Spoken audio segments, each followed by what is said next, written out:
Kofi was a poor farmer who worked tirelessly every day to make ends meet.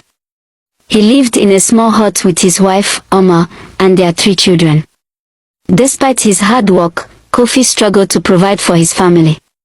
His farm was small, and the soil was poor. He barely harvested enough crops to feed his family, let alone sell at the market. One day, while walking through the village, Kofi met an old man who introduced himself as Baba. Baba was known throughout the village as a powerful and mysterious man who could make people rich. Kofi was desperate for wealth and approached Baba. "Baba, I'm very poor," Kofi said. "Can you help me become rich?"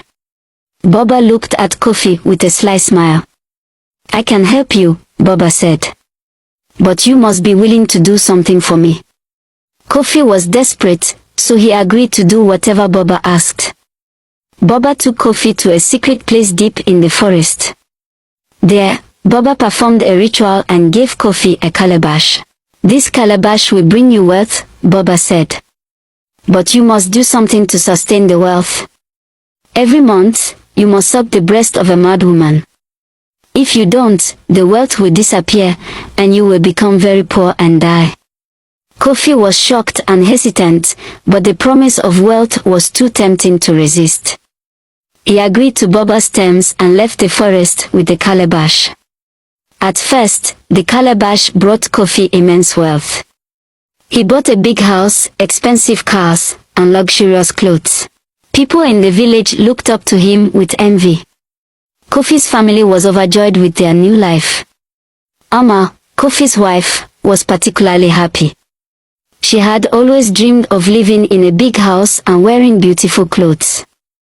But as the months passed, Kofi began to feel a creeping sense of dread. He knew he had to suck the breast of a mad woman every month to sustain his wealth. He tried to ignore the feeling, but it only grew stronger. Kofi became withdrawn and isolated. He stopped attending village gatherings and stopped talking to his friends. He was haunted by the thought of what he had to do every month. One day, Kofi set out to find a mad woman. He searched the village and surrounding areas but couldn't find anyone. As the day drew to a close, Kofi became desperate. He knew he had to find a mad woman before the month ended. As he walked through the forest, he heard a strange noise.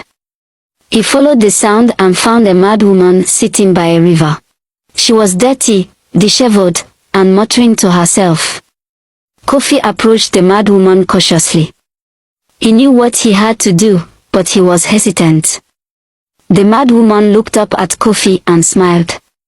Kofi took a deep breath and did what Baba had instructed him to do. As the months passed, Kofi continued to suck the breast of the mad woman. He became wealthier and wealthier, but he couldn't shake off the feeling of guilt and shame.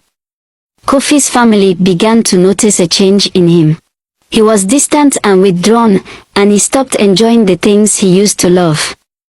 Oma, Kofi's wife, tried to talk to him, but he pushed her away. "I'm fine," he said. "Just leave me alone."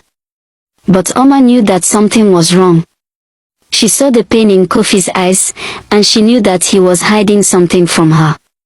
One day, Oma followed Kofi into the forest. She saw him meet the mad woman and do what Baba had instructed him to do. Oma was shocked and horrified. "Why are you doing this?" Oma asked Kofi when he returned home. Kofi broke down and told Oma everything. He told her about Baba, the calabash, and the mad woman. Oma listened in shock and horror. "We have to get out of this," Oma said. "We can't continue living like this." Kofi nodded in agreement. He knew that he had made a terrible mistake by making a deal with Baba. He knew that he had to find a way to break the curse and free himself from Baba's grasp. Kofi and Oma spent many sleepless nights thinking about how to break the curse. They tried many things, but nothing seemed to work. They became desperate and depressed. One day, while walking through the village, Kofi met an old wise woman. She looked at Kofi with kind eyes and asked him what was wrong. Kofi told her everything about the calabash, the mad woman, and Baba's curse. The old wise woman listened carefully and then smiled. "I can help you break the curse," she said. "But you must be willing to do something difficult." Kofi was desperate, so he agreed to do whatever the old wise woman asked. She took Kofi to a secret place and gave him a small bag of herbs. "Go to the mad woman and give her these herbs," the old wise woman said. "She will become sane, and the curse will be broken." Kofi did as the old wise woman instructed. He went to the mad woman and gave her the herbs. At first, nothing seemed to happen. But then, the mad woman looked up at Kofi and smiled. She was sane again. Kofi was overjoyed. He knew that the curse was broken, and he was finally free. He thanked the old wise woman and the mad woman and returned to his village a changed man. But little did Kofi know, Baba was not going to let him off that easily. Baba appeared to Kofi in a dream and warned him that he would face consequences for breaking the curse. Kofi was terrified.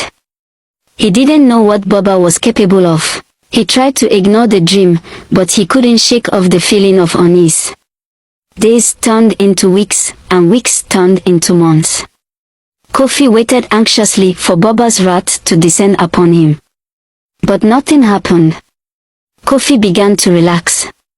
He thought that maybe Baba's threat was just an empty warning. But then, strange things started to happen.